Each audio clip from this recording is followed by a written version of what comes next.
인도의 아무 증거 아니 되어도 믿음만을 가지고서 늘 걸으며 이 귀에 아무 소리 아니 들려도 하나님의 약속 위에 서리라. 걸어가세 믿음 위에 서서 나가세 의심 버리고 걸어가세 믿음 위에 서서 눈과 귀에 아무 증거 없어도. 할렐루야. 하나님의 사랑과 은총에 넘치시길 바랍니다. 오늘 1월 15일 월요일날 아침입니다. 어제도 하나님의 귀한 말씀과 은혜 속에서 귀한 주일을 보냈고 이제 새로운 하루가 한 주가 시작되었습니다. 한 주간이 주님의 축복과 은혜 가운데서 승리하는 귀한 한 주간, 복된 한 주간 되기를 바랍니다. 오늘 말씀은 지난주에 계속 이어서 봐야 될 것, 보지 못하는 것, 이런 부분에 대해서 말씀을 드렸고, 오늘 말씀은 이제 오늘부터 일주일 동안은 우리 육신의 눈으로는 볼 수 없다고 할지라도 마음의 눈으로라도 꼭 봐야 될 것, 우리가 집중해야 될 것을 같이 한번 생각해 보려고 합니다. 왜냐하면 우리가 이제 이 세상 살아가면서 우리 눈으로 봐야만 믿겠다. 그리고 또 내 눈에 보는 것을 근거로 해서 판단하고 있는 이런 것들이 대부분이죠. 근데 성경 말씀 속에서 계속 강조하고 있는 것은 보이는 것은 잠깐이요, 보이지 않는 것은 영원합니다 라고 말씀하셨고, 어제 주일날 말씀 속에서도 보이는 것보다도 항상 하나님의 말씀을 듣기를 추구하라. 눈에 보이는 것을 의지하거나 눈에 보이는 것에 따라가지 말고 하나님께서 말씀하시는 그 말씀을 따라서 살아가라 하는 말씀을 강조하였습니다. 오늘은 이제 로마서에 나오는 말씀을 통해서 본주 내내 일주일 동안 우리가 같이 생각해 보려고 하는 것은 바로 우리가 봐야 될 것, 보이지 않지만은 봐야 될 것, 즉 영원한 하나님의 나라에 대한 것이라든가 또는 진정으로 가치 있는 것이 무엇인가를 찾아야 된다는 것, 또 하나님의 약속과 성취된 모습이 어떤 것이냐 하는 것을 우리 당장 눈앞에 보이지는 않지만 보아야 될 것을 같이 한번 생각해 보려고 합니다. 오늘 말씀은 로마서 4장 18절 말씀입니다. 아브라함은 소망이 전혀 없었지만 하나님께서 내 자손이 이와 같이 많아질 것이라 라고 말씀하신 대로 자기가 많은 민족의 조상이 될 것을 믿고 소망하였습니다. 이 로마서 4장 18절은 아브라함의 믿음과 소망을 언급하는 말씀이죠.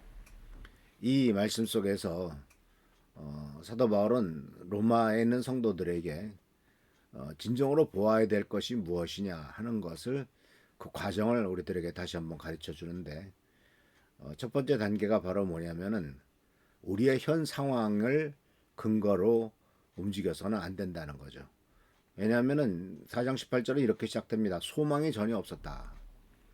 자, 대개 소망이 없었다고 하는 것을 볼 때는 자기 눈에 보이는 것, 자기 몸은 늙었죠. 자기 부인 사라도 늙어서 애를 못 낳거라고 생각하고 있죠. 여러 가지 면에서 다 가능성은 전혀 없어 보입니다.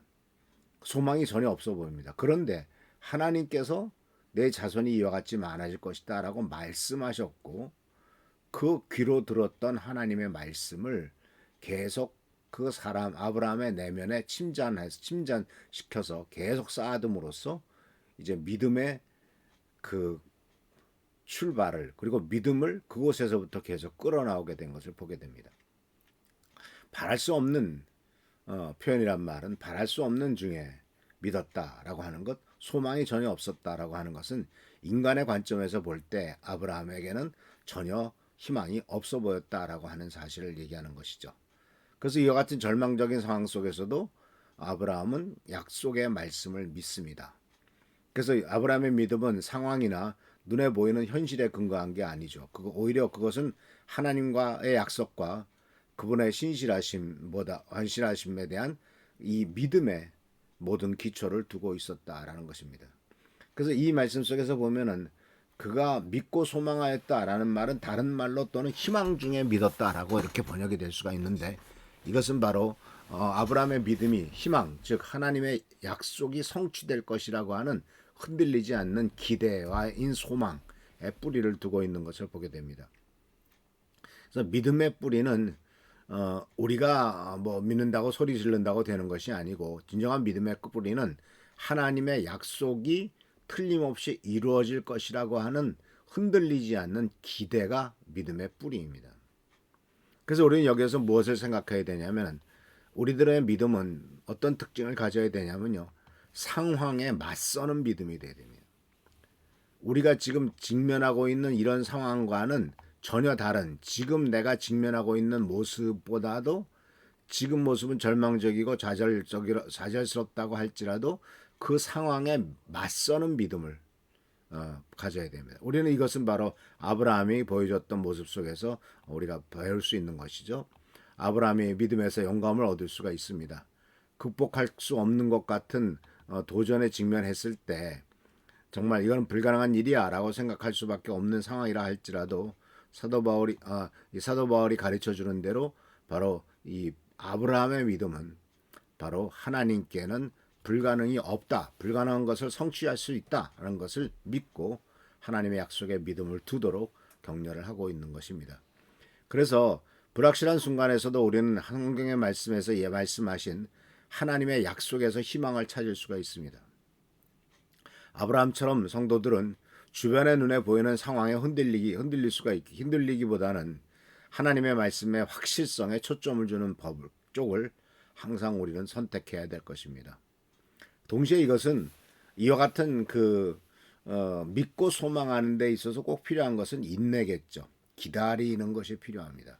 아브라함은 하나님께서 약속하신 말씀을 듣고 갈대아우르를 떠나서 가나안 땅에 들어오게 되었을 때부터 그것이 성취될 때까지는 무려 25년이나 되는 긴 기간이 걸렸습니다.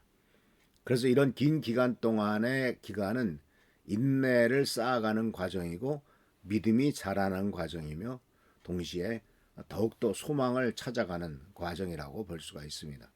그래서 하나님의 때를 기다리려면 모든 것이 좀 지연되는 것처럼 보이고 당장 이루어지지 않는 것처럼 보인다 할지라도 끝까지 하나님의 말씀에 대해서 신뢰하고 이루어질 것을 믿고 기다리면서 참는 인내가 필요한 것을 볼 수가 있습니다.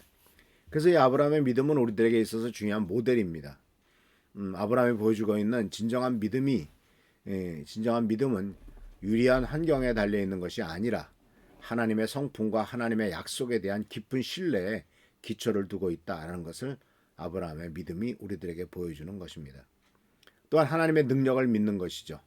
그래서 이 아브라함의 믿음을 우리의 삶에 적용하려면 인간적인 제약이나 자연 환경에 의해서 제한되지 않는다는 사실, 하나님은 어떤 것으로부터도 제한을 받지 않는 분이다라는 사실을 꼭 기억하시고 또 상황이 절망적으로 보일지라도 하나님이 역사하시면 모든 것을 다 헤쳐나가실 수 있다라고 하는 이 하나님의 목적을 이룰 수 있는 하나님에 대한 하나님의 능력을 믿으라고 하는 이 권면을 우리들은 분명히 알아야 될 것입니다.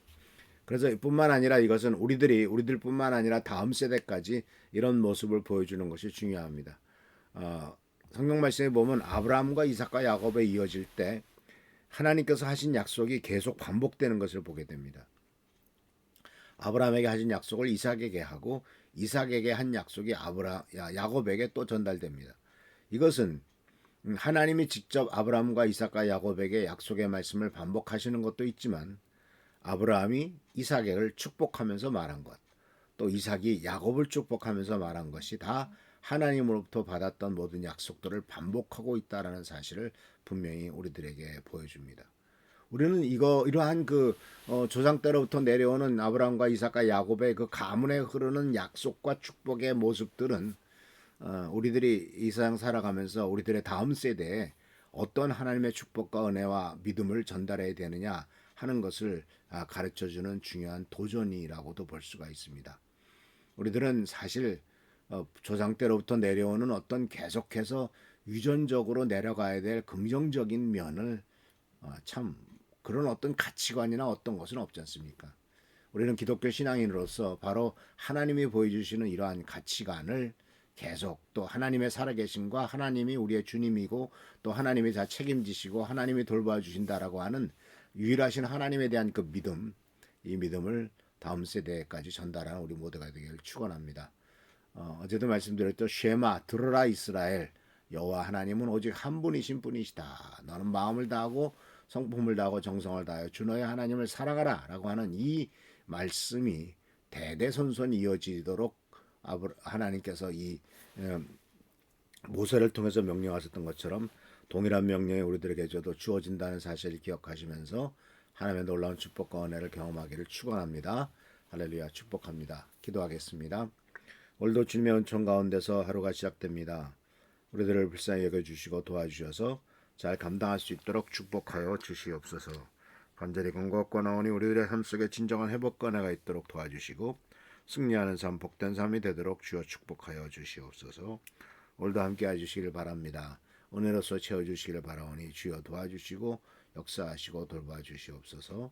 함께 하시는 주님을 찬양하오니 우리들과 영원히 함께 하시며 동행하신 주님의 은혜 가운데 승리하는 삶, 복된 삶 되도록 주여 도와주옵소서. 주께 진심으로 감사하고 예수 그리스도의 이름으로 축복하며 간절히 기도하옵나이다. 아멘. 모든 일에 하나님의 사랑과 축복과 은총과 은혜가 넘치시기를 축원합니다. 할렐루야. 축복합니다.